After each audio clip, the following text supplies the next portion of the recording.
Thank you, Connie. And thank you everybody else for coming to join us again tonight. This would be our Lincoln Fields Noise Mitigation 2.0. What we did is you were all here. We came to you in December to advise on the results of the noise modeling and how that has dictated our design to ensure that the communities that back onto Lincoln Fields or front onto Lincoln Fields, as it were, are in fact protected, or at least their quality of life is enhanced through the implementation of noise mitigation. That meeting did not go entirely as planned, and I'm as much to blame for that, and I do apologize for that. What we've done is we've heard your questions, we've read your emails, and we have gone together and worked really hard at not only confirming the design, which thereby confirmed new modeling numbers, it also allowed us to build this new presentation. And it is our hope that tonight we're able to present to you and you will be receptive to hear the information we have to share. And then we do have 2 hours booked for this evening to answer any questions that you may have. As Connie said, this will be question generated. If you have comments, please email me, the Stage 2 office, or Councillor Kavanagh's office. Tonight is to take advantage of the subject matter experts that we have on hand and to ask the questions that I know you guys have.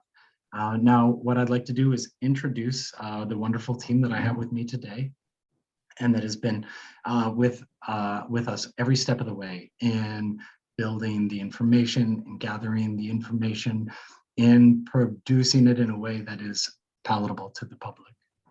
So first of all, I have Martha Lush, who is our landscape architect and is waving to you right now. We have Leonore Evans. She's the program manager for this, project manager, pardon me, for this initiative. Alan Oldfield, he is our acoustical engineer. Not a sound engineer, as you may remember. Those are the people who work behind the stage at a concert. And then we have John Caldwell in our property group. And we have Rashid, and he is our track specialist. He's been working with me since stage 1 and has always brought great clarity and insight involving track and vehicles. And Rosanna Baggs, who is my partner, not outside of work, but at work. Don't tell my wife I said that. Now, my friend and my colleague, Rosanna, and we work closely together in ensuring that we look after the folks at Board 7, and specifically in this instance, our Lincoln Fields friends. Now, if you bear with me for but a moment, I will begin attempting to share my screen, which I think will be appreciated, and we can get started. Okay, so this one.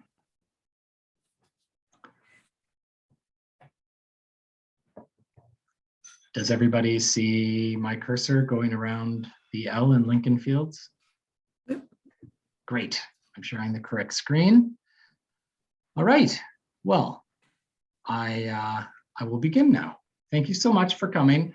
I appreciate the importance of this issue with all of you who live in Wood Park, who enjoy the park, who enjoy Lincoln Fields, who enjoy your community. It's a gorgeous community. I spent a lot of time there over the last few years as I've got to know, well, not the direct last 2 years, no one's left their home. But prior to that, I have a big affinity in my heart for this community, and I want the community to know that. I also acknowledge that we do have an alignment bisecting Lincoln Fields. This is true. However, what is being proposed and what will occur at the end of this project is a Lincoln Fields that doesn't look like the fairly barren minus the beloved apple orchard and undulating ground. Now, what we will see is a landscaped area that offers an opportunity for a lot of people to enjoy that space, even with a train bisecting that park. With that, I will begin. We're going to begin this evening by just talking about a few project definitions. I've shared this with the community before the weekend, and it is my hope that you've had an opportunity to review these. Of course, this isn't to be too earth-shattering for the most of you. However, let's look at this. So I would say that a design build contract, that's a very important fact. Okay, now we worked heavily in the planning stage, and now we're in the design and construction stage. That is an important fact about this. The project itself had requirements for the winning contractor, which is in this case EWC/CAV, and they are the ones who are required to implement the items embedded in our project agreement. CEPDED, crime prevention through environmental design. This was a hot button issue during the planning stage when we were talking about the Lawn Avenue Parkette. In fact, that has and continues to drive a lot of our design decisions. We know what MUPs are, we know what a guideway is. Well, maybe we don't. A guideway is where the train infrastructure is. So that is the alignment for the train with the OCS, the overhead catenary system. We're 100% electric, so we do have to feed the system with electricity. And then with our, pardon me, with our a noise definition, so dBA, weighted decibel, measuring sound, okay? Average city ambient noise, 60 dB. This is important to remember as we go through this. 16-hour LEQ, that is an average of 16 hours. Lmax, that is the volume or the dBA at which the train passes, or a truck, or a car. For this project, for this conversation, it's train, as well as perceptible noise change. It is globally understood that a difference of 3 dBA or less is considered imperceivable to the human ear. That is a general understanding. I'm not saying every single individual. I will always believe someone who says they can hear that. That being said, that is a general practice. Let us continue. Nope.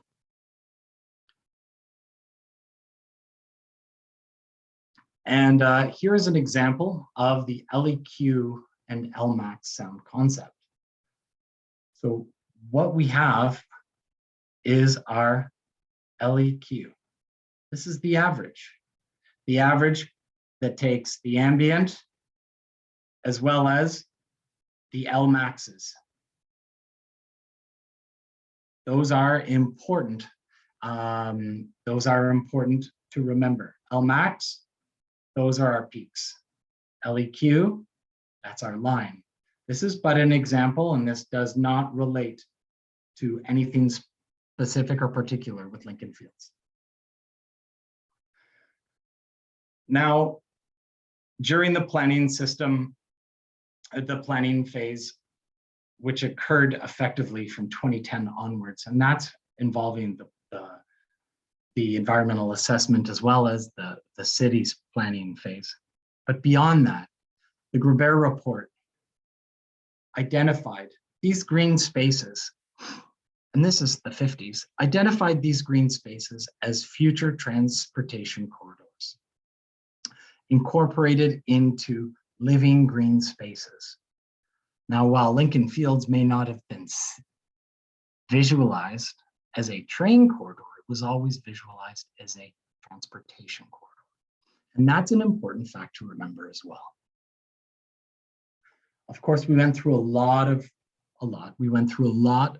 Yes, we did. We did a lot of consultation during the planning phase, as well as some edits to the alignment from the environmental assessment.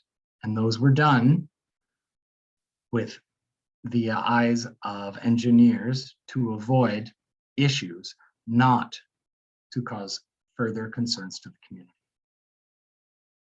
We're currently in our design and construction phase. This began in 2019 when EWC signed the contract in March 2019 with the City of Ottawa. Entering into the design and construction phase, the contract Important to point out that EWC signed a contract where it identified that they were required to complete a noise analysis and to implement noise mitigation. Now, the city, acknowledging the lacking elements of the project agreement, took on its own initiative the hiring and the contracting of an independent third-party review, aside from EWC. We are also integrating lessons learned from stage 1. And lastly, what we do, as we are doing in stage 1, an ongoing monitoring to ensure that the project adheres to the contract specified limits.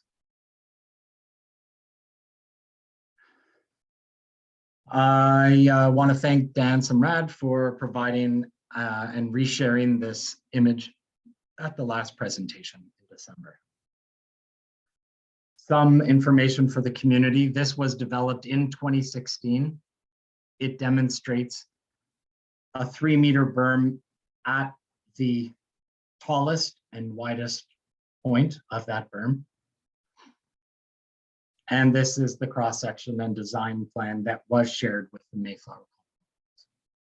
Important facts to remember at this point. This was preliminary design in advance of any detailed design. Detailed designs bring about information, as we just learned when the contract was signed. The consortium began studying the noise and vibration impacts. For this case, in this presentation, the noise impacts. And in fact, that is what brought about these new design changes to benefit the community. At the time in 2016, we did not know what the modeled impact of the train was going to be. Thus, we did not know that a noise wall would be required. Thus, we listened to the community. And the community said, we want a berm, so we provided that berm. That berm is still in today's plans.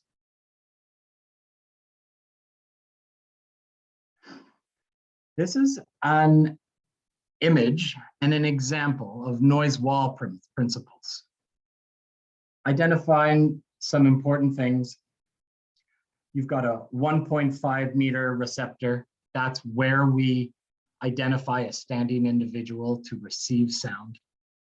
We can see in this image the proximity of the wall to the noise source. In this instance, it's a vehicle, which means that it's allowed to cast a greater sound shadow or shadow zone for the receptor. Another important thing to note is this graphic is a graphic from Transportation Canada. We are not reinventing the wheel as we describe sound to you. I want to just provide an example, and this is an industry standard as well as federally accepted. And here we have a similar example for noise berm principles. What we can see here is that the actual apex of the berm would have to be much farther from the noise source, which simply means that you don't get as great shadow zone. And that's not to say that a berm isn't a nice thing to have if you've got the space. Assuming other considerations are met and acknowledged, and it provides the appropriate sound attenuation, they're great options. In this instance, due to what issues we will describe in a bit, don't provide the sound mitigation necessary to benefit the community. Pardon me. Now, please, this is just a comparison, not to belabor the point, but we did think it would be useful to demonstrate both of these images juxtaposed to one another. We can just see the proximity to the noise source. We can see the slope of the angle. We can see the size of the shadow zone. The other thing I'd like to point out, look at all this available space versus, I mean, I like tobogganing and I have kids. I'm just pointing out a few differences here. I'm not pointing out better or worse. Now, design elements we studied in terms of noise attenuation. We looked at noise attenuating elements, i.e. the location of the noise wall, offset versus on top of the alignment retaining wall. Offset, when we first met with you, Kev's design had it 2 meters east of their retaining wall.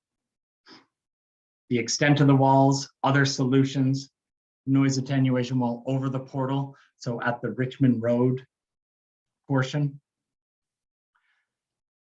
Other items that we considered, the Wood Park Community Garden, the locations of the pathway or the MUP, overall SEPDED concerns, location of emergency egress and draining utilities, and a planting plan, including the crab apples. Now, some of these, a lot of these, weren't available until the detailed design. You'll remember, preliminary design in 2016 is when we spoke to the community, heard the community's concern, were unable to commit to a sound, therefore stated this would be what we could commit to. Now here is a design plan of Lincoln Fields. And items that we considered, items that have affected our original berm proposal, underground utility, the required access to service holes. Now that is why this one berm is now 2 berms. Another thing that we determined during detailed design that was unknown during preliminary design, the emergency egress. The emergency egress is at the first point where the alignment is at grade and is required to remove, to get people out of the alignment in an emergency situation. And another reason that precluded this berm from being 1 berm, but requires 2. The fact that it's 2 further implicates the ability to make it tall. The NCC has a 3-to-1 slope requirement. Thus, the smaller the footprint for the berm impacts the height of the berm. This is another opportunity for me to say, I'm sorry to everybody listening, and especially the garden community. When this was asked in December, my apologies, I was answering a question in the chat. I didn't hear the full question. I answered thinking the question was about this second berm, not about the whole berm. This berm was not affected by the garden. I'm sorry for stating that it was. It was impacted by the emergency egress and the underground utilities. I'm sorry. I'm going to move on. We have a 3-meter wall at the portal as described on top of the retaining wall, which means its proximity to the noise source is increased, which means if we remember our slide that our shadow zone also is increased. Here we still have 2 berms instead of 1 at its highest point, approximately 2.5 meters. This is a departure of 1.5 feet from what was proposed in 2016 during our preliminary design. In addition, the community garden. I also want to point out to everybody listening that the community garden, after hearing my incorrect response in December, reached out to me on a number of occasions, asking what they could do in order to help the community. So those of you who really want the berm, please do not be pitted against the garden. That was a mistake I made and not theirs. And they've been amazing stakeholders since and before. Thank you very much. Now we do have some updated modeling, and the modeling does include the different confirmed elements. The 3-meter noise wall over top the portal at Richmond Road that I just demonstrated, on top of the retaining wall instead of offset, extending from Richmond Road all the way to Lincoln Fields. I also want to take one quick minute here. This is not a 1190 meeting. This is not a Mayflower meeting or a garden meeting. This is a meeting for all of Wood Park. But I do want to just make a few important points here for 1190. I will say that we have gone about and done additional modeling for your building for many floors from many locations. And what we're able to state that it does vary whether you're at the north side, center, or south side of the building, whether you're on the second or the seventh floor. We can state that regardless of the floor or the location of your unit, every L max and LEQ 16-hour is below 80 dBA.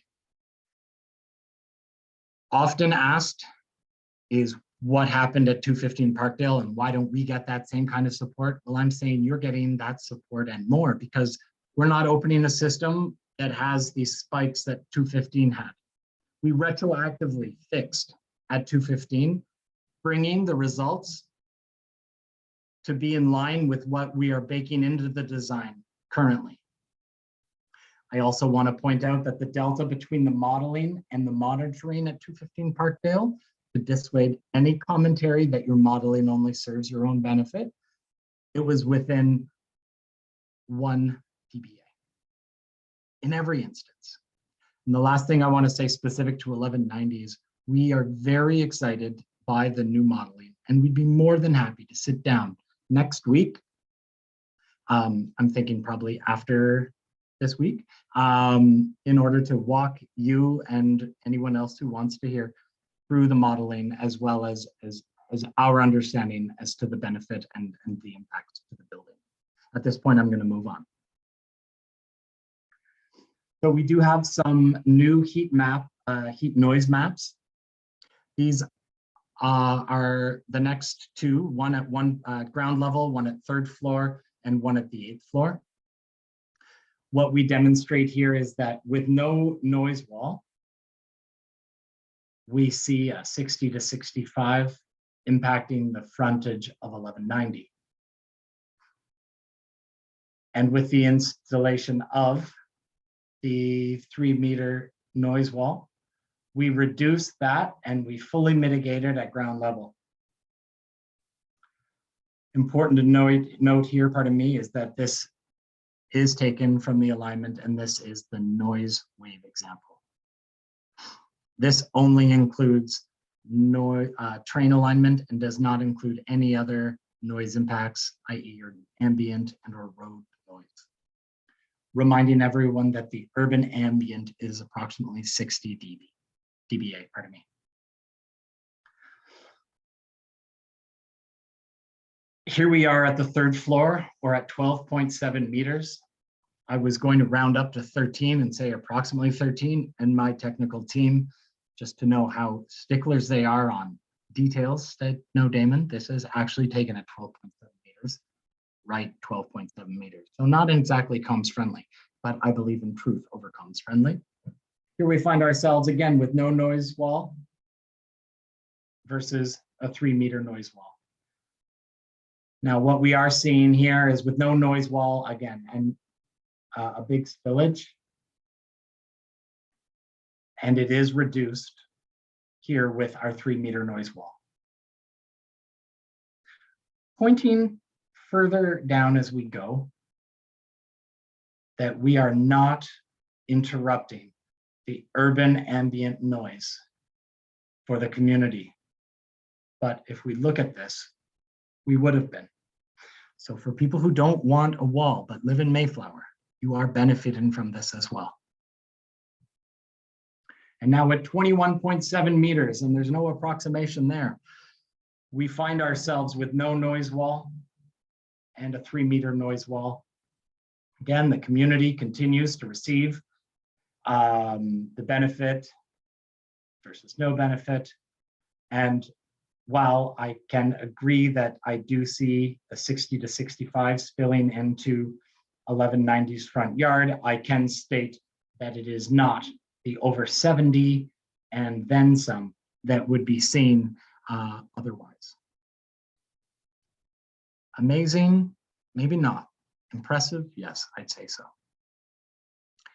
Now here we have an example of a minute in time from the 8th floor at 1190 Richmond Road.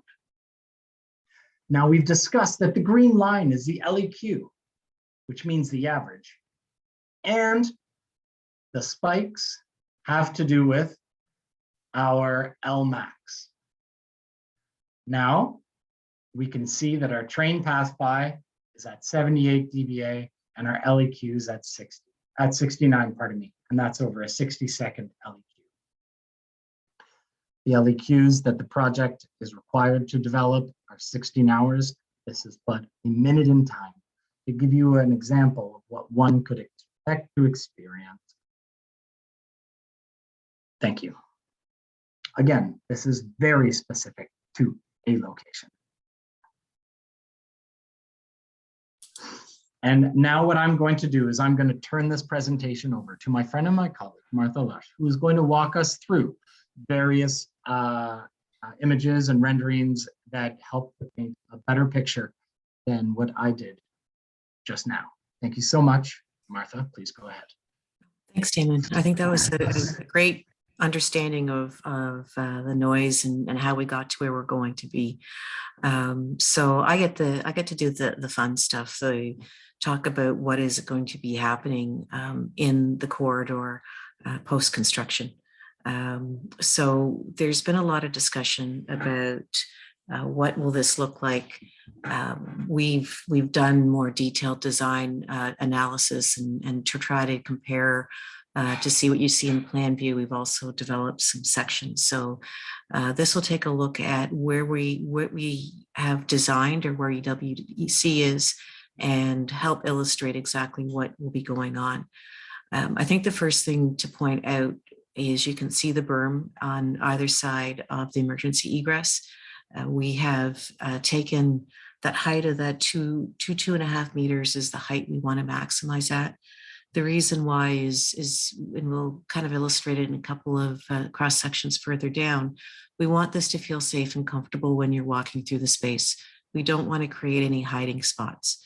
So the plant material that you can see that we've selected, we've got them at year 1 and year 15, because year 15, it's going to look full as things grow and establish. But what we've done is we've used a lot of deciduous trees like the maples, the oaks, things that will have high branches that will help do some visual screening, but you have clean lines of sight underneath. So someone's walking along the path, gets the benefit of the shade of the tree, but still gets to see underneath and around the tree. We do have small clusters of some spruce trees in there, and we've also added in the crab apples.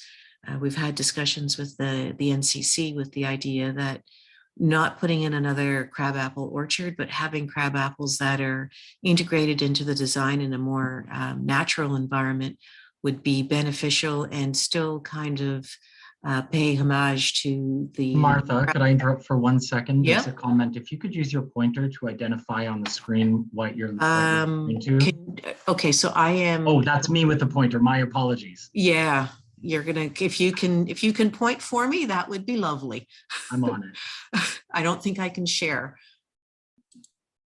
Oh, hold on. Request. Can you Yep. Can you give me can people see my pointer now?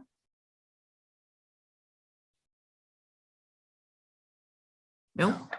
Sorry. No. Okay. So, Damon, we've worked together on this hopefully long enough that you will. That said, I'm controlling screen 3. Nope. So hopefully you'll be able to use your mouse to show what I'm talking about. So the plant material that we have in the berm up against the alignment, you'll see better images of that, but they're primarily exactly, thank you. It's the deciduous trees with some small clusters of the spruce trees. And same thing happens with the other berm and the kind of the darker massive planting that's towards the middle of the drawing. That is the existing crabapple orchard that we will be protecting. And you can see on the other side of the mup close to the community is where the existing community gardens are. right in that location. So if we can have the next slide, please.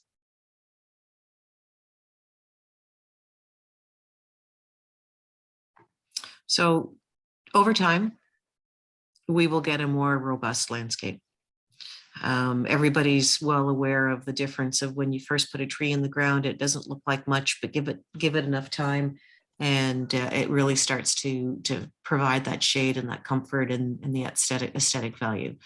So what we've done is, in direct response to some of the questions and concerns from our last meeting, is what will this look like from the rear yards, and how does this actually look in section? If we can go to the next slide, Damon. We started looking at, we went from north to south, one close to the portal as a train is coming out of the ground, and so that's section AA. And we've taken it so from Richmond Road all the way to 1190. You can see the noise attenuation wall that covers across the front of the portal. The wires that service the train are attached to the side of the wall. We're in what we call a cut, so we're basically at grade. You can see the multi-use pathway, and you can see how close we are to the train tracks. So we cannot put a berm in. There's just not enough room. It'll not give any height. And then if you're looking from 1190, the sight lines, you're on your, I have to count every time, 5th floor balcony, you will start to see into the alignment, and the 8th floor balcony, you will see the train. The wall does do a very good job of screening the train tracks and the alignment. And the other thing that the wall really does is it doesn't stop the views from your balcony and those wonderful views you have looking to the north and to the, I think north and the west towards the Ottawa River and the Sir Johnny Macdonald Parkway. So, and then in year 15, you can see how things are starting to grow up and mature. The screening of the trees becomes even more beneficial for those short views down into the alignment, but you'll still get some of those beautiful views out towards the Ottawa River. Moving slightly further south, we have section B. Oh, sorry, I missed it. I forgot. We also updated our perspectives from the last time we met. So the berm, we've gone back and seen what we can do to maximize the berm is a little bit closer in the north end. So you can see the berm talks about the fact that we would like to continue the conversation about having a vines to help kind of screen what the noise attenuation wall will be, and a potential for what type of finish. And in this one, what we've done is we've used the rougher finish because it allows the vines to climb a little bit quicker, as well as it becomes a little less friendly for tagging or graffiti. And then with time, you can see how the plant material starts to grow up. There's still the views that along the wall. You can still see clearly along. You can still see the berm, which is what we were talking about earlier. So we have the views under and through, so you feel comfortable, but the trees are now providing shade on the multi-use pathway, and you're having that comfort zone when you're walking along. Now I think we flip forward to section B. So slightly further down, we're moving away. You can see the berm is starting to get a little bit higher. Okay, thanks, Damon. And if we can do the sections, and you can see how the berm is starting to interact with the multi-use pathway. The noise wall still stays on top of the alignment wall. And on the other side, we do not have a noise wall, we have a chain link fence. So a little bit further away from the community, a little bit more plant material, a little bit of berming. So everything's starting to work together to have it integrated into the landscape. And to note here is you can see how the alignment is starting to rise now. We've had conversations about what can we do with the alignment. And you can see how the alignment's coming out of the ground at Richmond Road. It was down to get underneath Richmond. We're now starting to rise up. It's starting to be a little bit more visible. You'll see it from the multi-use pathway on the west side. It's going to be more clear. and it's starting to come up out of the ground. Then section C moves us towards the next condominium. We're at kind of the peak of how high the berm is going to be. The multi-use pathway still is there, and then we can now, as we move further down, the cross sections become a little bit more wider to be able to capture the Sir John A, the community, as well as the alignment. You can see how the alignment's now almost out of the ground. It's only maybe a meter and a half below in the trench. So the bottom half is buried, the top half is now coming up above the grade. The berm is approximately 2.5 meters tall. We have enough space to do that. We still have drainage on the east and the west side of the berm, because they'll be draining from the north to the south. And we want to make sure that there's a flat area on either side of the multi-use pathway so people feel comfortable. And this starts to talk about why we wanted to have the berm at a maximum of approximately 2.5 meters, because between the wall and the berm, we're starting to create a little bit of a hiding spot. We've got some plant material in. It's very specific to the cross section. If we move that cross section line 3 or 4 meters in either direction, it would change the type and the quality of the plant material. But we don't want to create a spot from a SEPTED perspective where when you're in the train, you've got the wall, the noise attenuation wall, so you can't see the berm. And when you're on the multi-use pathway side, the berm is getting to the height that you can't see to the other side of the bottom of the berm. Most people are about 1.5, 1.6, maybe I'm a little bit shorter than that. So you're 1.5, 1.6, the berm is 2.5. So there is going to be some spots right at the bottom of the berm, between the berm and the alignment, where it's not going to be easily visible. So that is one of the reasons we're from a SEPTED perspective.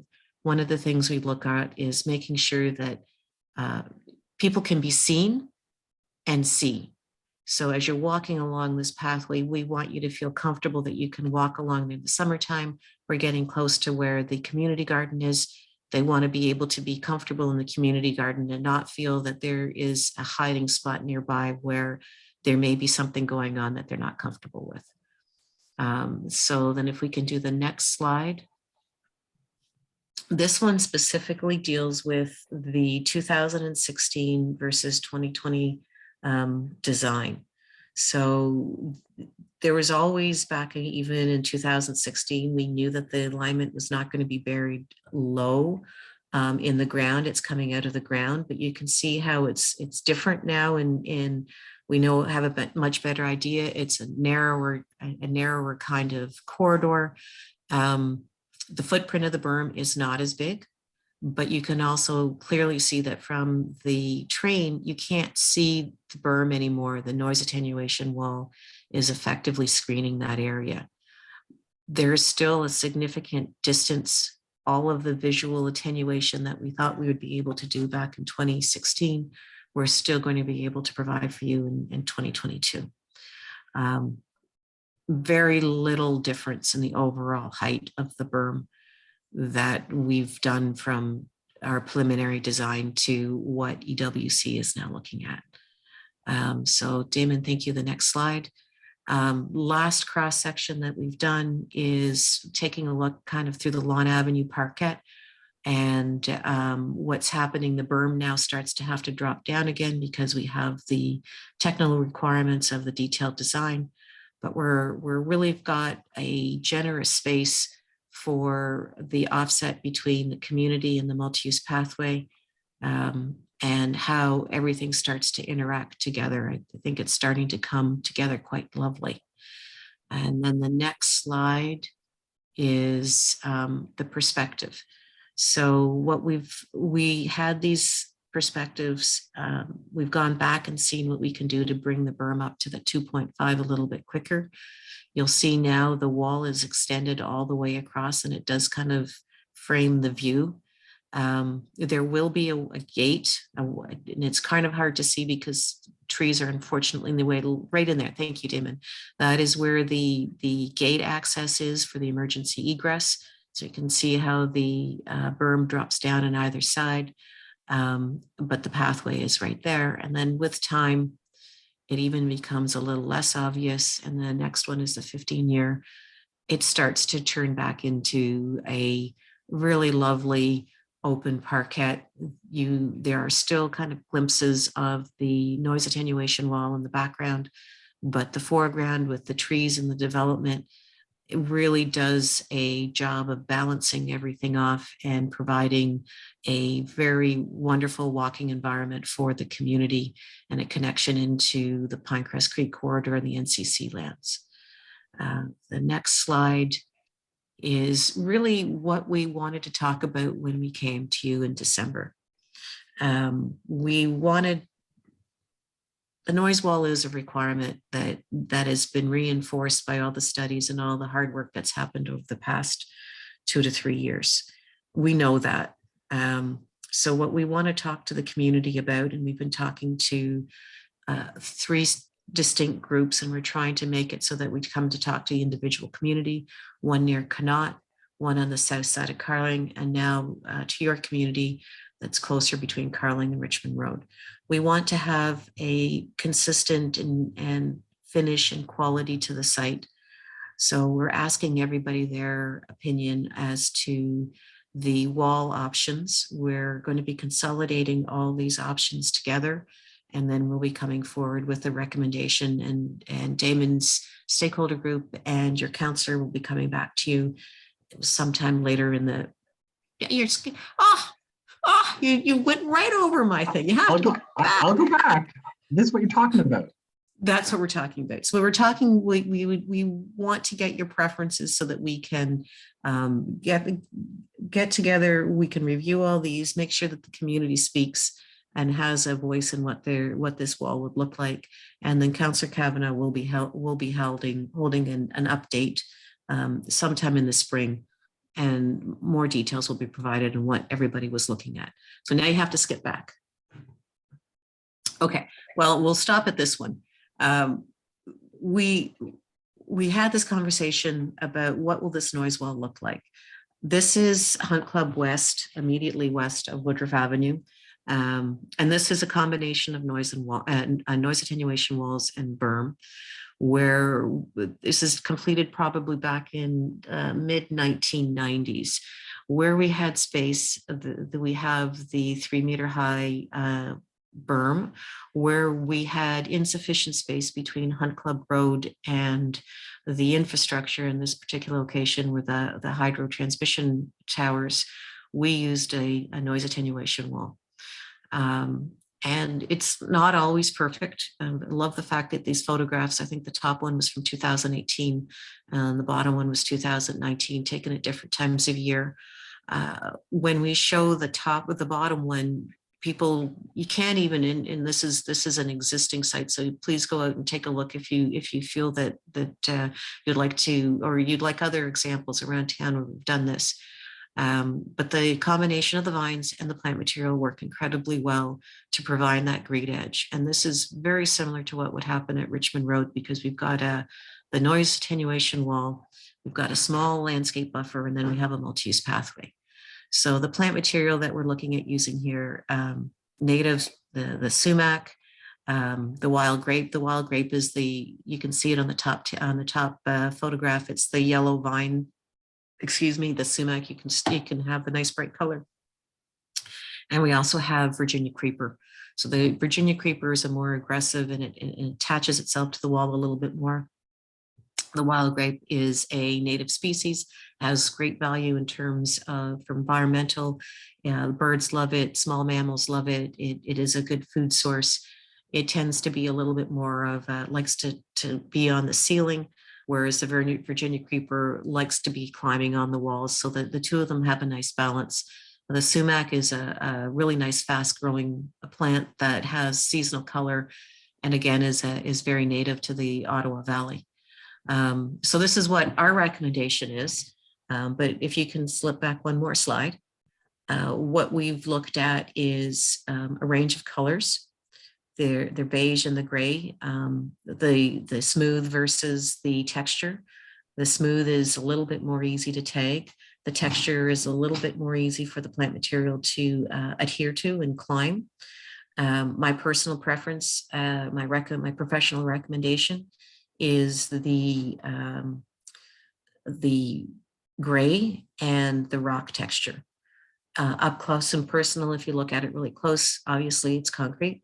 However, when you look at it, when you're walking along and it is buried behind plant material and integrated into the overall landscape, it starts to have that texture of a wall and will fit this community quite well.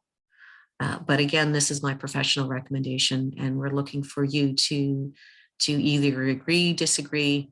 I say my best. My idea of my ideal client or community is you don't have to agree with me. All you have to do is listen to me and then tell me if I'm right, wrong. But we're looking for your input as to what you may want to see. And as Damon had said, we've got 2 weeks.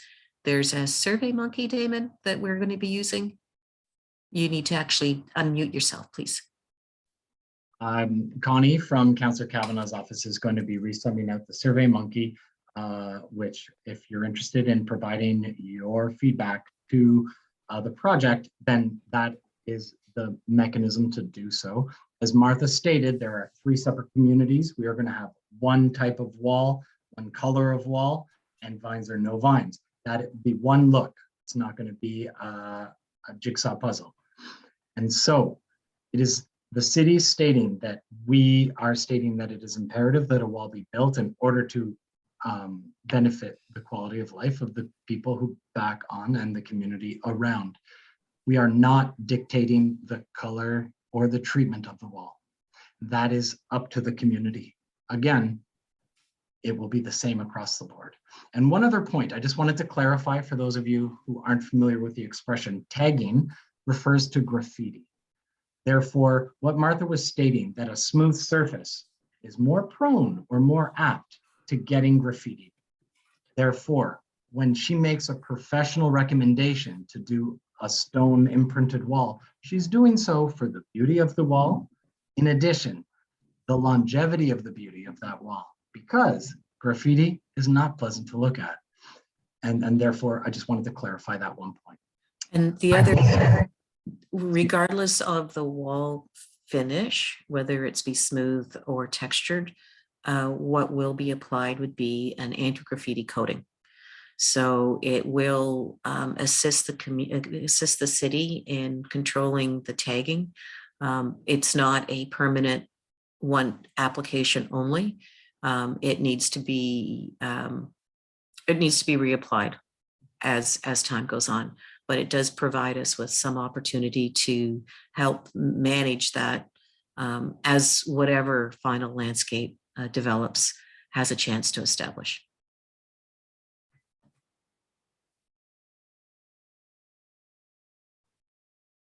Okay, so that brings us to the conclusion of our prepared presentation and brings us to our question and answer period. So I have seen some movement in the chat window with questions that have been listed. I'm going to go through them now. Councillor, are you with us? Yes, ma'am, David. Oh, great, Councillor, Yep. that's great. So Yes, did you I just want got here a to? few minutes after you started, that's all. Oh, wonderful. I'm sorry. I wasn't trying to put you on the spot. We did Oh, discuss no problem. previously Not a that problem. you You would got to like get to those questions. I do want to do one thing because I didn't get to do this at the beginning, and that's the Indigenous land acknowledgement. And I wish to acknowledge that Ottawa is located on unceded territory of the Algonquin Anishinaabe Nation. And I'd like to honor the land and the peoples of the Algonquin Anishinaabe Nation, whose ancestors have lived on this territory for millennia and whose culture and presence have nurtured and continue to nurture this land. Thank you. Thank you, Councillor. And actually, a fun fact for everybody, this is not relevant to stage 2, but stage 1 has a name of a station, Pimisi, which actually is eel in Algonquin. And eel was a very important part of the Algonquins' daily life as well as ceremonial life. And the Ottawa River was abundantly populated with eels. And that declining population is based on what we as a people have done to that waterway. Anyway, Councillor, thank you so much for that. That's wonderful. You're welcome. And the questions, I don't want time for got lots of important questions, and I thank everyone for coming out tonight and listening. Great. Now, did you want to lead the Q&A, Councillor, or did you just want me to take it off from there? Your choice. Oh, I can. Sure, I can. I can read the questions. if Whatever you'd works like. for you, Councillor. Sure. Happy to. Okay. Let me get back to the beginning.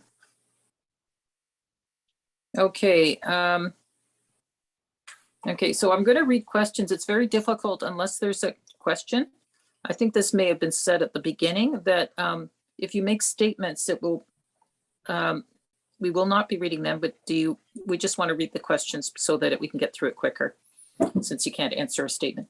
Sorry, Councillor, I truly don't mean to interrupt. We've been trying to consolidate all the comments, and we have a document open so we could be able to answer the questions as they come in.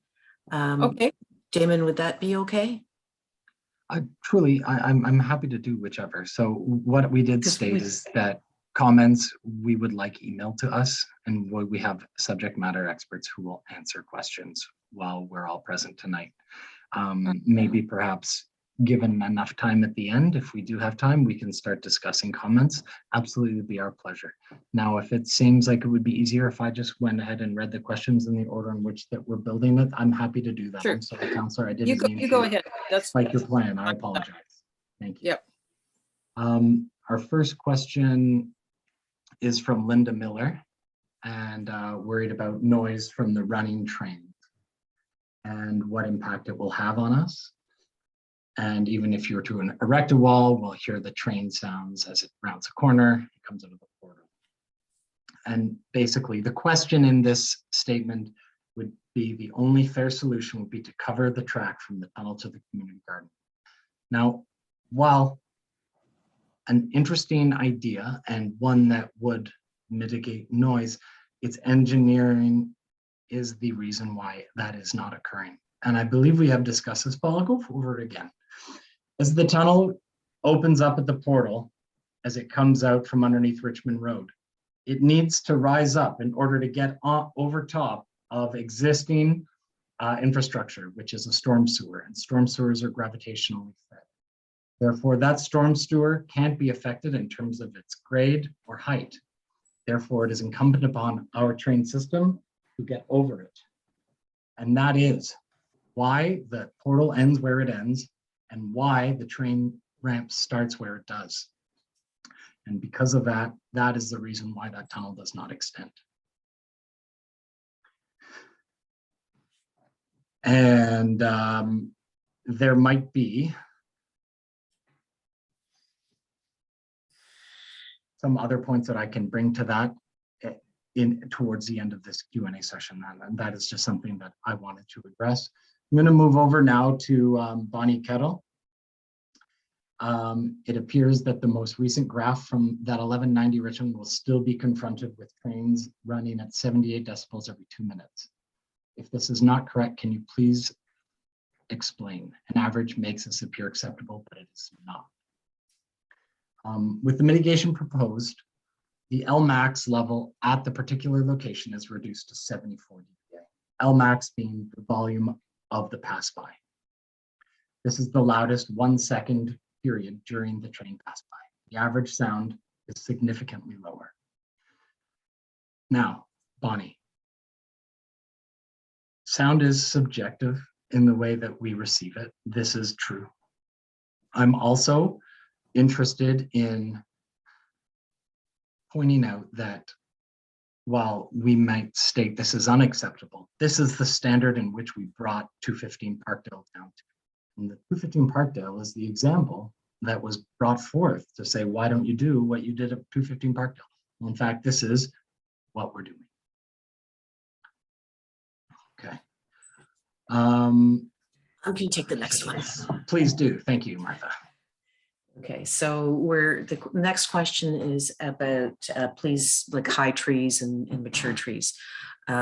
We had this conversation the last time, and the size of the trees that we are selecting is based on what would be the best solution, short-term and long-term.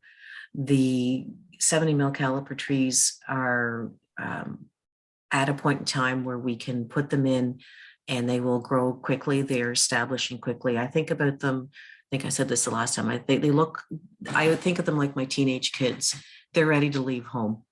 If you put in a larger tree, and we used to put in large trees, 6-8 inch caliper, as opposed to the 2 to 3 inch caliper, the 6 to 8 inch caliper would be the same size for 10 years. The 2 to 3 inch caliper would exceed that and become a more healthy, vibrant plant. There's what we call a root to shoot ratio, the amount of the head or the amount of the leaves and the branches versus the amount of the roots below ground. We can't get a great root to shoot ratio as the tree starts getting larger. We cut off more and more of the root systems, and that tree then takes that much longer to reestablish its root system to be able to grow and thrive. So over all these years, we've tried a multitude of things. This is the most effective way we can to give a long-term solution with the most healthy and vibrant plant material we can. So, and the next question is about the greenery closer to the residential units. Curious about the sightline from the paths to the homes. All of these paths and all the plant material we're doing, the majority of them are deciduous trees, so that there is that the lines of sight, so you feel comfortable walking along there. Along the backside of all the homes that back onto from Edgeworth onto the Lincoln Fields corridor, there is a, for lack of a better word, a woodlot naturalization or successionary growth that's starting to happen. So there is some shrubs that are there, and it's starting to infill. We've also done some planting in the early enabling works in 2017, 2018, taking some of the trees from Byron that we knew would be affected and planting them there. So we had worked with the community for those tree planting.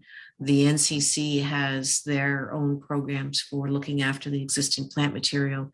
We're not putting in, we're not trying to block the views between the community and the multi-use pathway. And it's really between the community and the Lincoln Fields corridor, because we didn't want to create a wall between your backyard and what's going to become an open park space. So I think that you will still have sight lines, and we are not going to block those for you, but we will be maintaining them, but we will not be going in and clearing out all the successionary growth that has started to occur along the property line that happens at that location. Thank you, Martha. Go. Our next question is from Houston. Good to see you again, Houston. In the community noise impact assessment draft revision 1, the drawing on page 6 shows the location of sound barriers examined as very small scale and difficult to read. However, it looks like the segment directly in front of us is BW22, the table 8.1. That's that the segment does not meet the feasibility requirements. Why are you still insistent on building it? So, a great question, and the answer is this, Houston. BW22 is on the west side of the corridor. And as you'll recall, the west side of the corridor, we are only installing a chain link fence, as is with the rest of the alignment, where we're not mitigating noise. So the project, EWC, said it was not feasible and it will not be built. EWC's assessment included administrative, economic, and technological reasons as to why BW22 was not feasible. Simply stating is not feasible doesn't mean that it's not required. It might mean that the consortium stated that it was too expensive or didn't see the adequate reduction. Thus, simply to point out, Houston, it is a benefit when the contractor states it's not feasible. They're not saying it's not required. They're saying they don't believe they need to pay for it because it's too expensive, and the city, in fact, is going forward and doing it in those instances. Okay, our next question from, sorry. The next question is from Valerie. Yes. And it's the impact of the noise attenuation wall on the multi-use pathway. And the simple answer is there's no impact. We have a multi-use pathway on both the east and west side of the alignment. They will connect in at Richmond Road. The pathway will connect to the multi-use pathway on Richmond Road, and you can loop around. It also will continue to connect to the existing pathway system that the National Capital Commission has established. So all of the connectivity that was there prior to the construction will still be there when we're finished. I think the next one is for you as well, Martha, from Paula. Okay. We were told 2 trees will be planted for every 1 that was cut. What is your plan in this regard? Feel free to beat that standard and plant more. There is a requirement for a 2-to-1 tree replacement. That's across the board. What we are doing is looking at areas such as this location between Carling Avenue and Richmond Road. We're also looking all the way through to Kavanagh. We are doing more than the 2-to-1 replacements in these locations. So we're taking the aggregate of the trees that were removed, and we're prioritizing the sites that we feel are important to have additional tree planting. I also want to note that right from the beginning, we had identified that there was a requirement for the contractor to plant trees. We are adding in more, trying to see what we can do to add in fruit-bearing trees, as many trees as we possibly can that has some seasonal variety and environmental benefit, and definitely the crab apples. And I have reached out to the NCC. Crab apples are non-native, and on federal lands, the mandate is to have native first, but there is agreement because of the heritage value of the apple orchards that have been impacted, that crab apples being added into these areas are of value, and the NCC thinks it's a good idea as well. So yes, we will put more in than what we've taken out. Thank you, Martha. Now, Catherine asks, please explain why you've chosen not to mitigate the noise at source. This would be by far the most effective mitigation for us. A very good question, Catherine. I do want to let you know that the Alstom Citadis Spirit vehicles are specified with sound level limits, so the manufacturer has a responsibility to control noise at the source. So your suggestion is in fact being taken. Furthermore, the city has investigated various mitigation measures such as dampers and absorptive panels. Noise barrier walls in this instance are generally the most effective mitigation measure. And thus, yeah, so good question, and you're totally right. Houston, after the meeting, the previous meeting, December, we were left with the impression that the noise levels at the facade of 1190 upper levels would be as high as 90 to 95 dBA. I think this was a misinformation. Can you confirm whether this was the case and the levels will actually be lower? So a very good question, Houston. I can tell you that I recall stating at that meeting approximately 80 dBA. I do also recall seeing emails from your building board concerned about 85 dBA. And now I'm seeing your question 90 to 95. I'm not sure where this dBA creep is coming from, but I can tell you that our new modeling, based upon the fact that our wall is no longer offset, because you'll recall that it was offset by 2 meters and is now closer to the noise source directly on the retaining wall. We're not expecting levels of that magnitude. And in fact, we're suggesting that all LEQ and Lmaxes will be below 80 dBA. And to be more specific, as I mentioned at the outset, Houston, what we'd like to offer is a meeting specific with 1190 where we can walk you through the results of the modeling to better explain it. I hope that is an acceptable response for you. Okay, Catherine, how will the noise be reduced in evening and nighttime? This should be in the planning and is being ignored. How will the noise be reduced? So the city noise guidelines, as with the MTO standards, use daytime noise levels in outdoor living areas as the threshold for assessment. The mitigation proposed will also reduce noise impacts during the evening and nighttime periods, of course, because these are static facilities that aren't changing. The ambient noise is reduced. These are all mitigations for the evening time as well.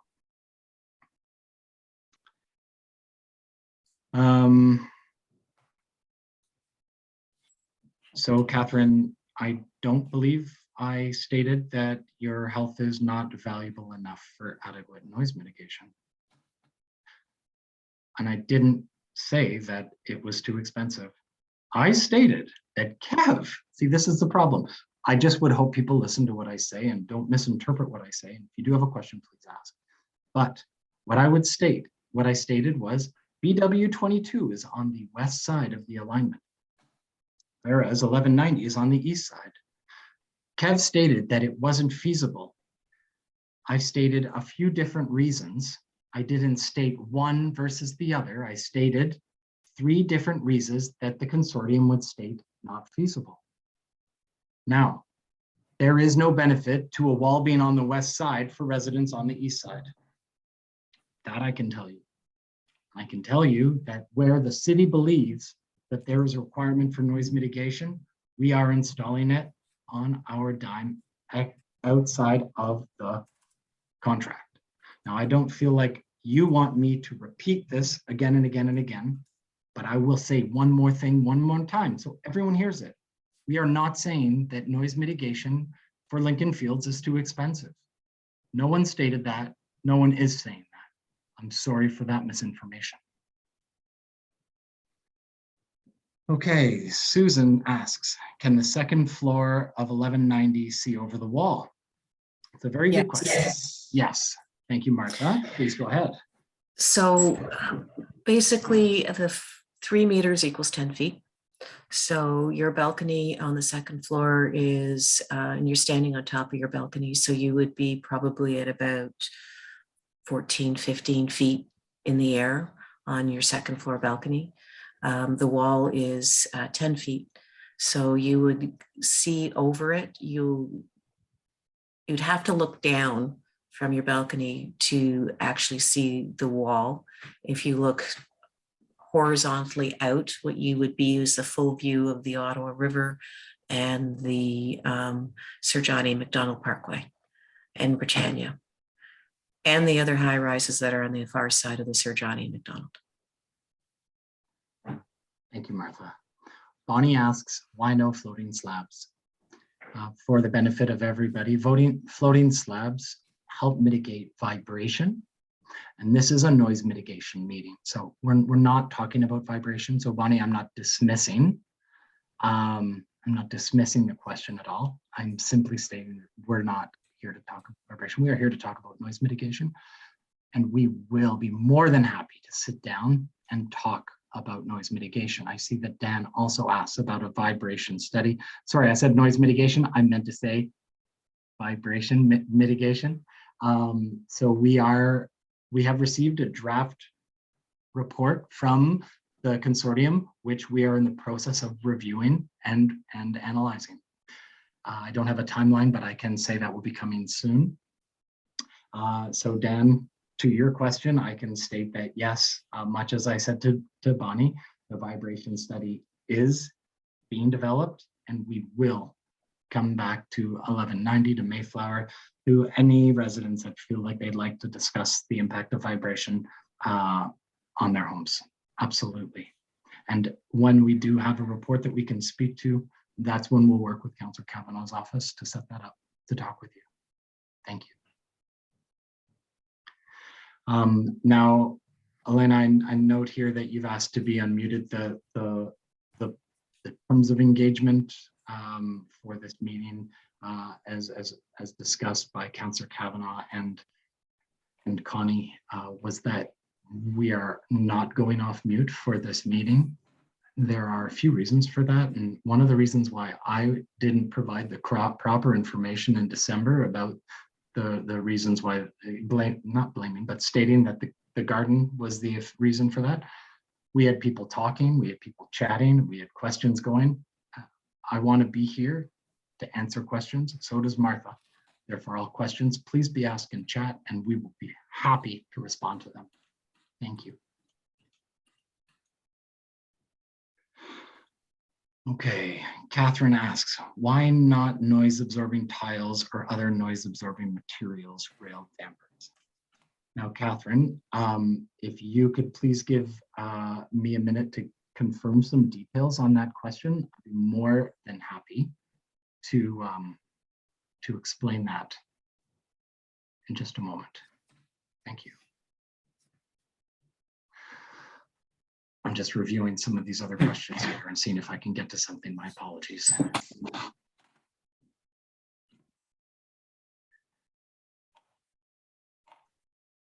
Okay, sorry, Houston, I see I've misinterpreted your question. My apologies.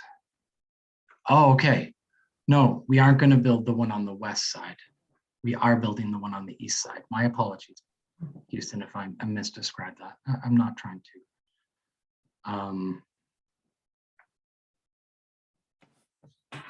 That report studied different options. That's right. And what we're presenting is what the city's committing to doing. I hope that properly qualifies and characterizes your question and answers it. Now, Catherine, absorbing panels have been reviewed and has been determined to provide a minimal benefit. Now, we remember saying that 3 dBA and lower is imperceptible change. I'm not stating that 3 dBA, but when we talk about minimal benefit as well, would we actually benefit? Would we notice that benefit? Likely will not be pursued further as a result of that. Now, dampers or rail dampers, they have not been ruled out and they are still being considered. And that is the most I can say at this point. However, I do want to say that, yes, the city has not ruled out dampers and is considering them, whereas the absorptive panels, we've effectively stopped looking at that and will not be installing those. Okay, sorry, now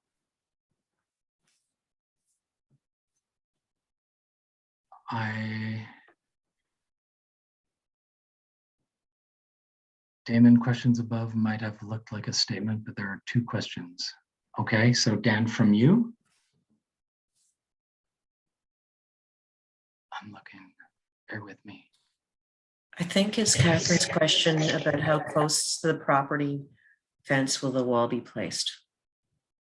Actual distance. So it's the wall is being placed, thank you, Martha, is being placed directly on the eastern limit of the tunnel wall or the retaining wall. I don't have those meters measured out right now, but Catherine, let's call that a question that we can address in our independent meeting with 11. If that's okay with you, that works, I think. We should be able to give you exact dimensions from the your property line. And what I don't want to be doing is just guesstimating on Google with the measurer, which I can do right now, but doesn't give you the oomph that you deserve. The next one is from, is there time to review the noise shadows again, and or can we be issuing this presentation to the community after the meeting? I will definitely tomorrow be sharing this presentation with our major sort of the heads of each group. So we have Wood Park, we have 1190, we have Mayflower townhomes, and we have a community garden. So I've got contacts for each of those. I'll send you the PDF, and then if you could please disseminate to your networks, that would be very helpful. Thank you very much. And of course, we're always happy to receive comments or questions after the fact, should any arise from your review of that presentation.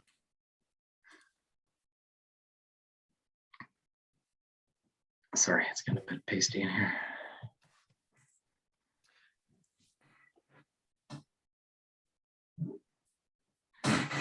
Okay, Martha, if I could get you to to Yes. respond to Valerie's question?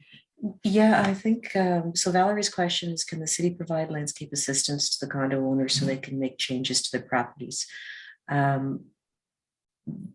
That is a potential. I think there needs to be a better understanding of exactly what you'd be looking at in terms of changes to or a landscape assistance.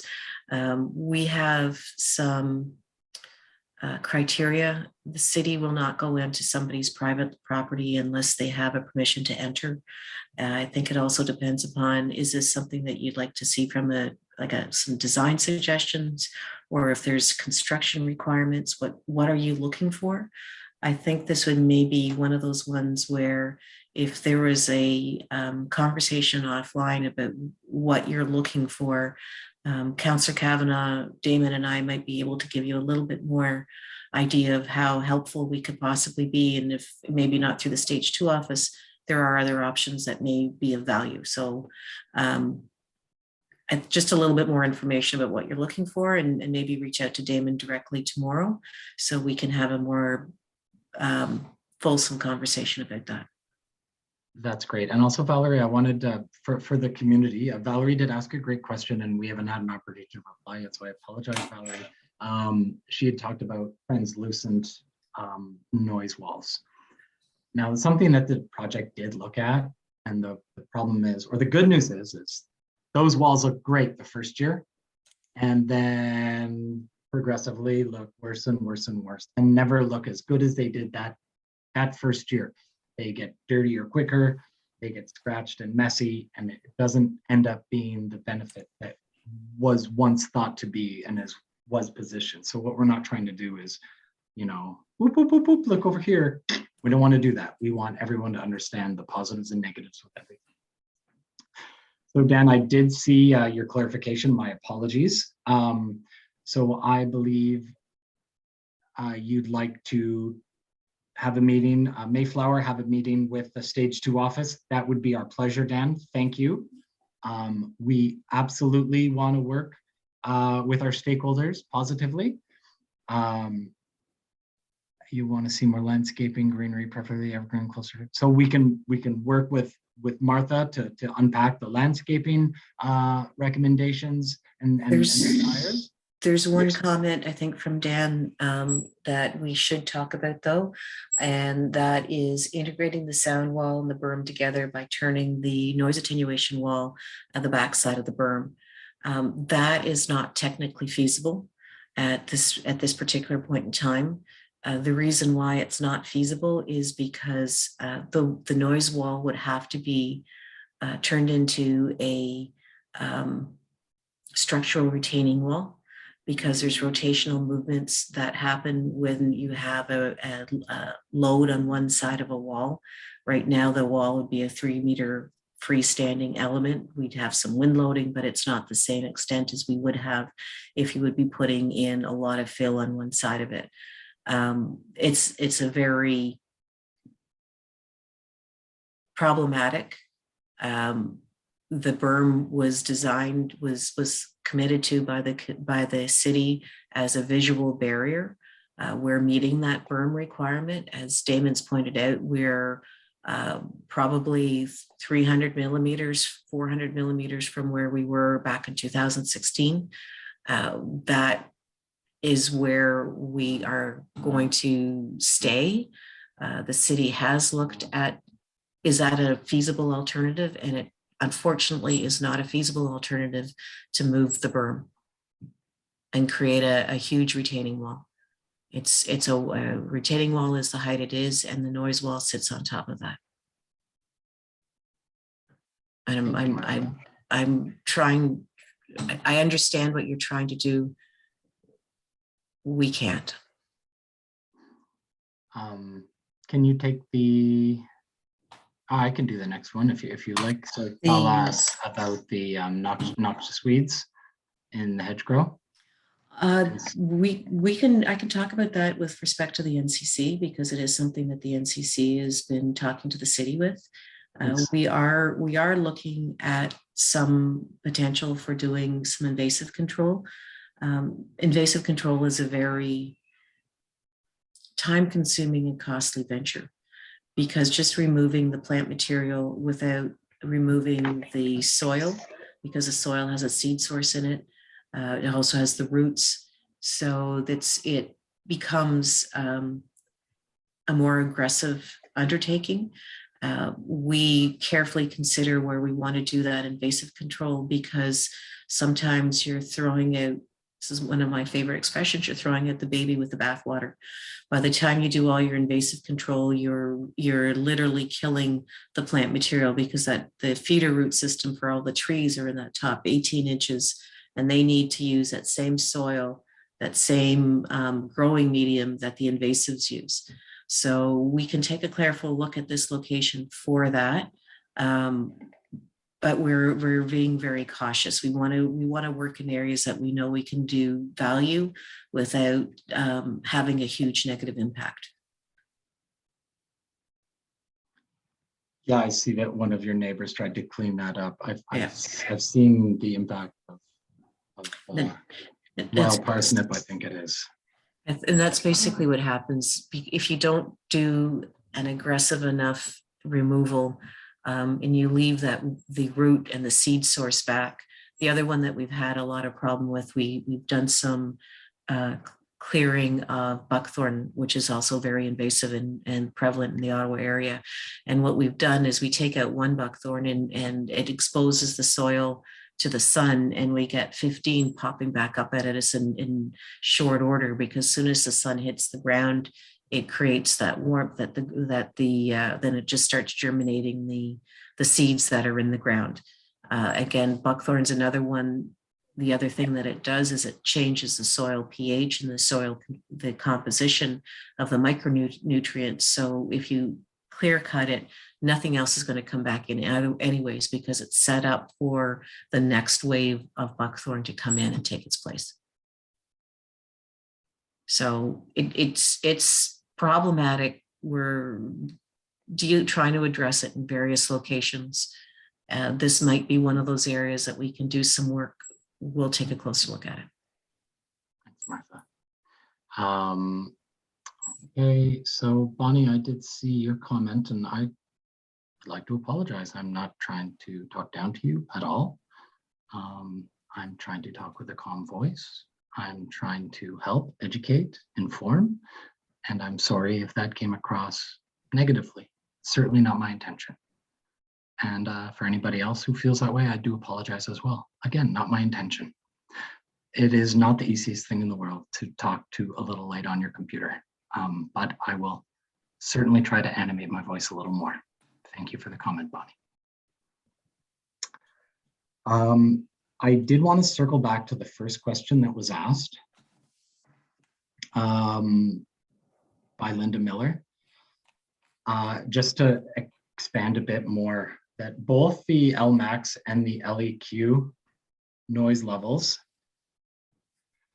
will be achieved with various mitigations, are better than the municipal guidelines, as well as the threshold accepted by other Canadian transit agencies. Covering the tracks, unfortunately, is not a feasible solution. Adding further special mitigations for the area would be unfair to other parts of the city where municipal guidelines were the driving factor for the implemented mitigations. Furthermore, this would require a wall be much higher than the currently discussed noise wall. Sorry, I did get a little more context from a colleague and I wanted to share that.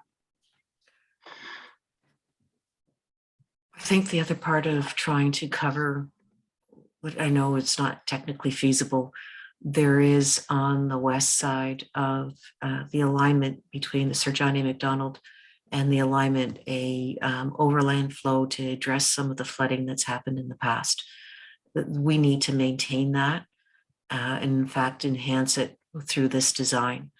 We don't have space to create a massive berm to be able to put the alignment under.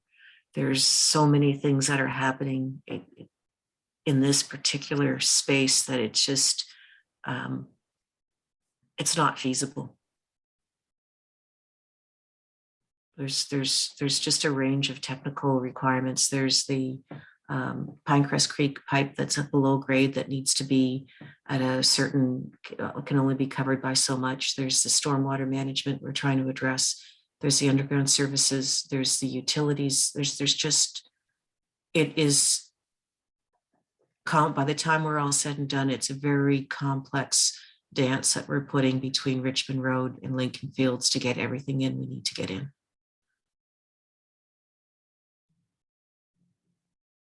Thank you, Martha.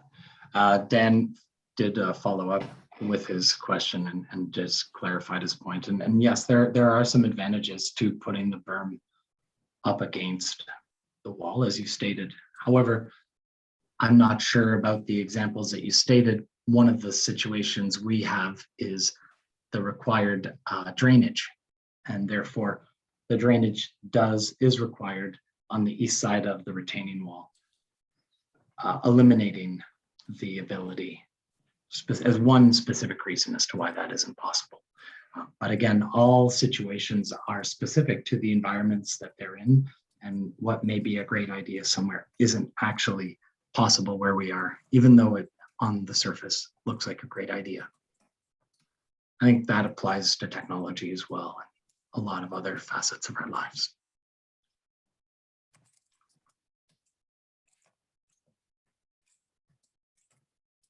Elena, I don't understand the question. No massive berms, just an upside down L. Can you let me speak? Oh, I understand. Well, is that necessary? Are you able to describe it? I'm not in charge of this meeting, and I'm not the person to provide that, but I did hear those statements, and that is the meeting. I'm sorry.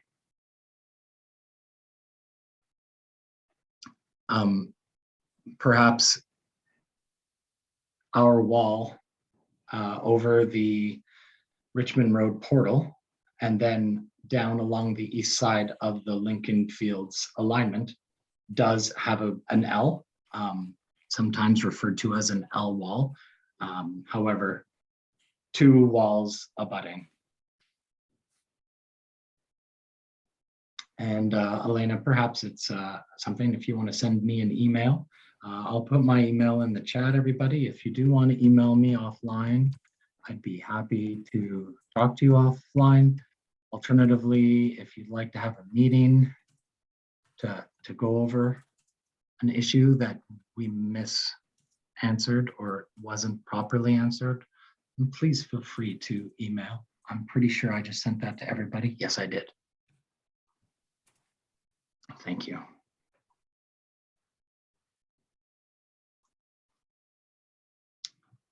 Okay, so are there any more questions? I am telling you one of the larger problems from presenting like this than presenting in person to people is you have no idea how the information was received. And you have no idea if people are thinking of other ideas or whatnot. We do have an allocated 30 minutes remaining. So if there is something you'd like to discuss, a question you'd like answered, we're here to do that for you. Alternatively, if we have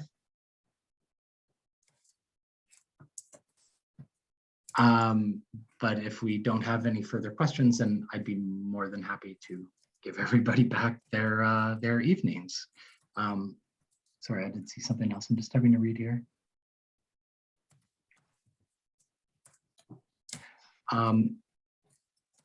Linda, yes, outside of the box is exactly how we like to operate in my unit and my group, and we don't accept no's. We do, but what we're doing here, everybody, is we're presenting the results of our studies. We have blue skied, we have outside of the box it, and these are the results of our studies that provide the best mitigation for you and your neighbors. That is the process that occurred here, absolutely. But we're not dismissing what is said. In fact, we built this presentation, tonight's presentation, based upon the comments we heard in December. based upon the questions that we've received from the emails. And I hope that has been apparent as you listened to us and saw what we were presenting, from as simple to the project definitions, to the expanding designs, to the newer and expanded renderings, the cross sections with sightlines. These were all issues that we heard that we wanted to address.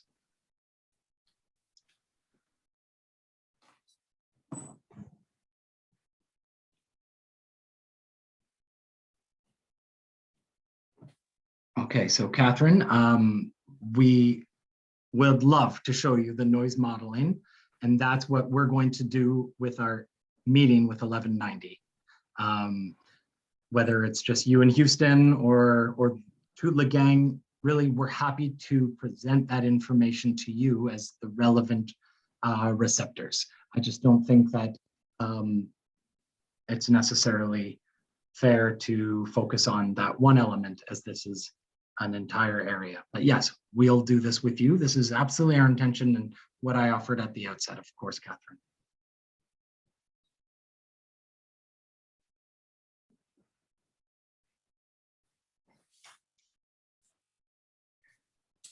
Okay, so Houston, I understand, and I appreciate that. I appreciate that you're telling me you don't think it's useful. But if we go back to those sound model heat maps, that demonstrated in images the benefit in modeling, the modeling that was within 1 dBA at 215 Parkdale, and will be demonstrated in our meeting when we show you the results, the actual values, floor by floor, north, middle, and south.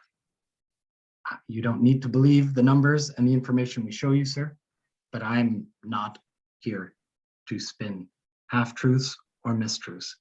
I'm here to advise the community about the results of our extensive work and the efforts that will be undertaken on behalf of the community.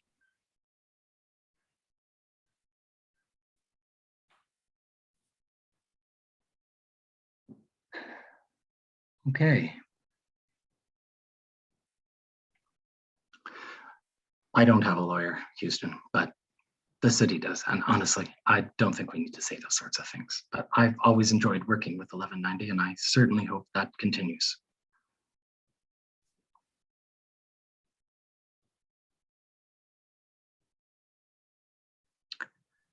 All right. Well then, Councillor? Thanks, Dave. And thank you all for coming out this evening and for all your questions. And as has been said, there will be a specialized meeting for 1190 and with more detail. Rosanna has confirmed that as well. And I believe there was going to be other breakdown sections that were interested, if I'm not mistaken. Was there a last question? I'm looking at the Houston asked one that was about the DBA of 90 to 95. I answered that one. And can you confirm with this is the case and the levels will be actually lower? I believe we had discussed that. Yep. What I said was that at the meeting, we stated it would be lower than 80 dBA. And an email and letter we received from the board of 1190, it said 85 dBA is too loud, something we never stated. And then this evening, sir, you stated 90, 95, also something we didn't state. There's a dBA creep. That is something that I'm not standing behind those values. I will stand behind the values that we stated this evening. Our updated values, our updated designs, our updated modeling. Absolutely, sir. And you'll see all of those when we sit down specifically. In terms of what why don't we put that with the 1190 meeting so that and she could send you the details, because that's great. Not so you have all the information to go through. Okay. Martha, I was wrong. I identified the wrong question. Houston's asking about the landscaping along the fence for 1190. Perhaps we can use the meeting to unpack all of that. unless there's something quick that you can say now, Mark. No, I think we should, in the meeting specifically to address the concerns of 1190, we can take a closer look at what the current landscape is along the fence line and what the options are. And Sue, yes, I'll be sharing the presentation tomorrow to each contact I have, which each group who I'll ask to disseminate the information. I'll also send it to Councillor Kavanagh's office, and she tends to post these things as well. So stay tuned to the newsletter and or email, I would say. Yep. Okay, well, thanks everyone for coming out. I know this isn't easy. You're not getting exactly everything you want, and it is difficult, but I think a lot of effort has been made to make it as positive as possible for the experience. There's a train coming. That's not stopping. That is going to happen. You're going to be right near a station. It's going to be something that is great for the community overall, and we're working to do everything to make as pleasant as possible, but it will not be perfect. I appreciate all your questions. And as was said, 1190 will get in a separate meeting. And so we'll look at those details and Elena can send off to Damon, and we'll look at that, okay, for what she has for an idea.